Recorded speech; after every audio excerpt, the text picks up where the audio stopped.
예, 이항영의 뉴욕 앤 서울, 뉴욕 증시 또 변화가 간밤에 많았습니다. 핵심 체크 포인트 보겠습니다. MTN 이항영 전문위원 오셨습니다. 위원님 어서 오십시오. 주말 사이에 보면 결단 날 것처럼 갈 때까지 가보자는 분위기였다가 어제는 또 다시 협상하자는 분위기로 돌아서서 참 종잡기 어렵습니다. 의미 좀 짚어주십시오. 네, 트럼프 대통령의 트윗이 완전히 또 방향이 바뀌었죠. 완전히 바뀌었습니다. 그 전날만 하더라도 중국이란 나라는 필요도 없는 나라. 그리고 어제 자세히 말씀드렸다시피 파월 의장과 시진핑 주석 중에서 누가 더 나쁜 적이냐라고 얘기했던 분이었는데요. 물론 이제 중국에서 그 원만한 합의를 원한다라는 것, 그리고 트럼프 대통령의 입장에서 미국 측의 주장에 따르면 이제 전화도 와서 잘해보자 이런 얘기하고 협상을 하겠다 이런 얘기를 했다고 하지만 모르겠습니다. 중국 측에서는 그에 대해서 아직 공식적으로 얘기 없는데요. 그에 대해서 코멘트가 나왔습니다. 본인이 직접 마켓워치 기사를 링크까지 걸면서 얘기했는데요. 여기 제가 줄을 쳐놨는데 이걸 한국말로 제가 우리나라 말로 그대로 번역했습니다. 중국이 원만한 합의를 원하고 있다는 아주 감명 깊은 소식을 이제 받았다는 얘기를 하고 있고요. 왜 시진핑이 위대한 지도자이고 위대한 국가를 대표하고 있는 이유를 정확히 알았다 얘기합니다. 그래서 하루 만에 정말 이렇게 변할 수 있을까 하는 정도 생각이 들었습니다. 그러면서 어떤 주가는 물론 3, 4%까지만 떨어졌던 주식이 한 1.3에서 1.5% 정도 반등했기 때문에 하락을 만회하지 못했지만 상당 부분 분위기는 좀 바뀌었다 하고 바뀐 채 오늘 마감됐고요. 우리 시장이 열리겠다 이렇게 이해하시면 좋겠고요. 이런 미국과 중국의 변동성, 그 무역 전쟁이 날 때마다 변동성이 큰 섹터는 그냥 쉽게 얘기해서 두세 가지 섹터가 있다고 보시면 되겠습니다. S&P 500 기준으로 보면 전체적으로 보면 해외 수출 비중이 한 39% 정도 되거든요.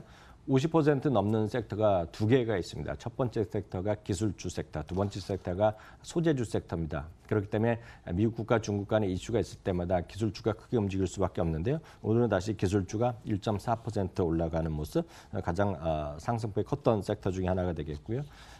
반도체가 금요일날 워낙 많이 빠졌는데요. 반도체가 오늘 1% 내외 반등을 하는데 성공했고요. 애플 주식이 어제도 말씀드렸다시피 이 와중에 제일 중심에 있습니다. 이슈거리가 워낙 많은 기업이 되겠는데요.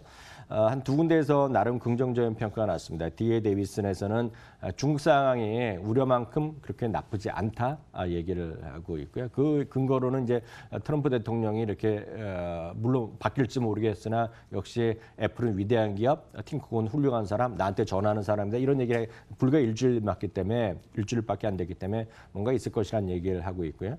JP 모건은 10% 관세 인상이 하더라도 실제로 보면 메모리 값이 한 8% 정도 떨어졌다고 합니다. 그렇기 때문에 실제로 애플의 어떤 가격에 부담되는 것은 그렇게 크지 않을 거란 얘기하고 있습니다. 어찌됐건 애플은 한 2% 정도 반등하면서 일단 주시장의 기술주의 반등을 지난 금요일날 하락을 주도했다면 오늘은 반등을 주도했고요.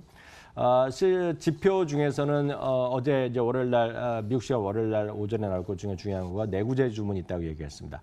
0.9% 정도 증가할 거로 얘기했는데요. 의외로 2.1% 증가했지만 내부적으로 들여다보면 다른 목소리가 나옵니다. 왜냐하면 우주항공 분야가 48%나 급증했습니다. 우주항공 분야에서는 특히 보잉이 우주항공 방위산업 쪽에서 이제 주문을 이제 국방부에서 받았건 어디서 받았건 주문을 많이 받았다고 합니다. 그러니까 이 부분이 많이 늘어나서 2.1%가 늘어났는데 그 우주항공 분야, 방위산업 분야를 제외하고는 3월 이후 최저인 오히려 마이너스 0.4%가 갔기 때문에 그렇게 꼭 좋은 수치만은 아니다라는 해석도 있다는 것도 참고하시면 좋겠습니다.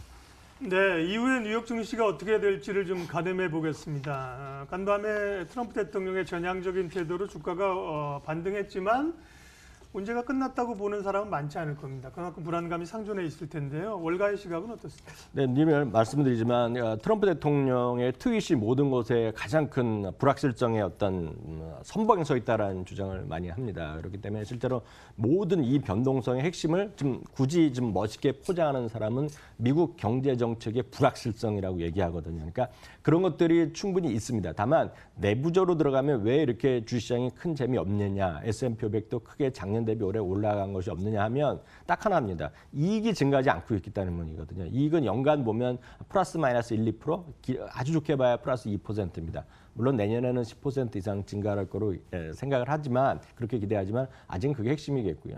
말이 나온 김에 한국 시장이 어려운 것도 여러 가지 다 얘기를 하지만 결국 작년 대비 올해 이익이 크게 줄어들었기 때문이거든요.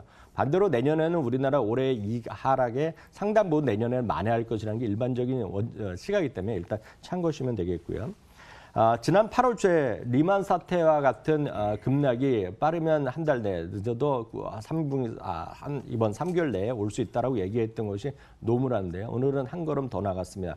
빠르면 일주일 안에, 그러니까 이번 주말에도 올 수 있다. 어느 정도냐면 지난해 말 크리스마스 이브, 크리스마스 직전에 그리고 12월 초부터 급락, 특히 크리스마스 이브 날이 블랙 크리스마스 데이라고 기억하실 것 같습니다. 워낙 많이 떨어졌는데요.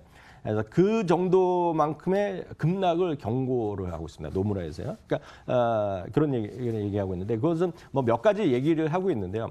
공포지수가 다시 이렇게 많이 올라갔다는 얘기하고 있고요. 지난 작년에도 그랬고 리만 사태 때도 그랬고 결국 계기가 있는데 노동절 연휴 앞두고 참고적으로 이번에 롱 위켄드입니다. 미국이 월요일날 휴장이거든요. 레이버데이 때문에.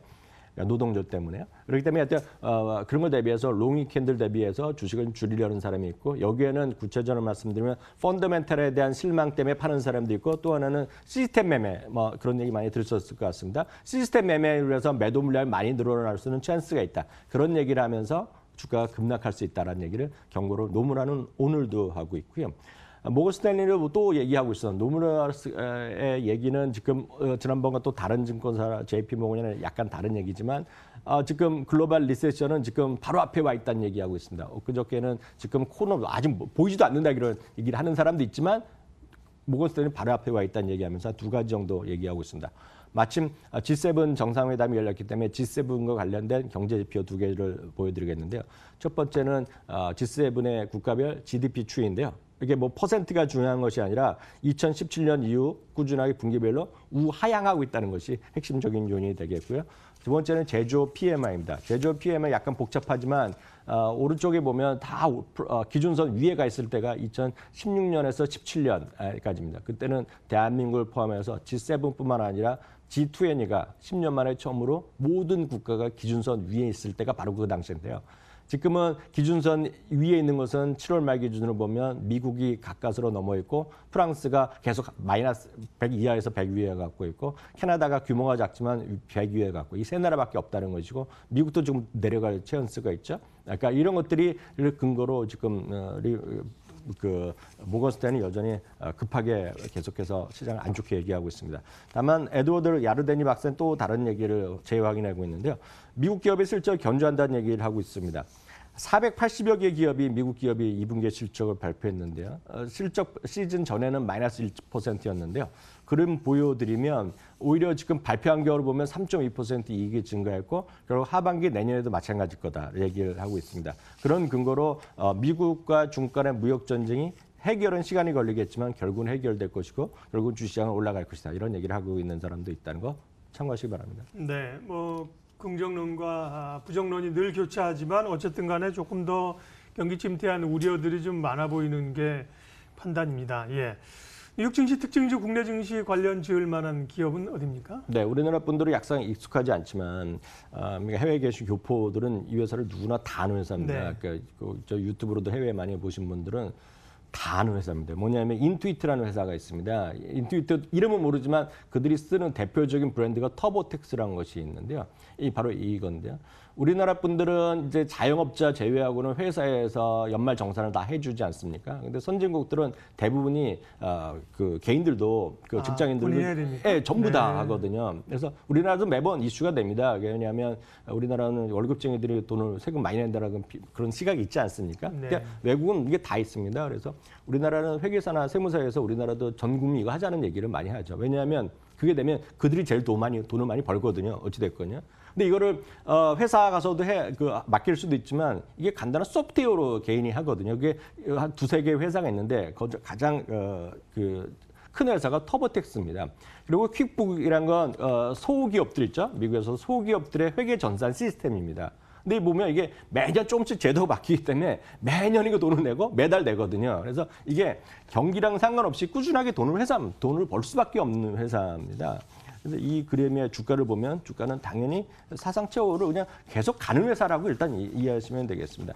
이런 기업을 누차 말씀드리지만 한국에는 이런 기업이 제가 봤을 때는 우리나라에서 그런 기업 터보텍스가 없지만 퀵북스 같은 거가 더 좀비전이거든요. 그러니까 더존비전 같은 거가 제가 보기에 최근에 주가라 시장 때문에 다 흘러내렸지만 이런 것들이 제가 보기에 포지션은 잘 돼 있는 회사다 이렇게 말씀드리고 싶네요. 네, 뉴욕 앤 서울, 뉴욕 증시 흐름 그리고 특징주까지 이항영 위원님 함께했습니다. 잘 들었습니다.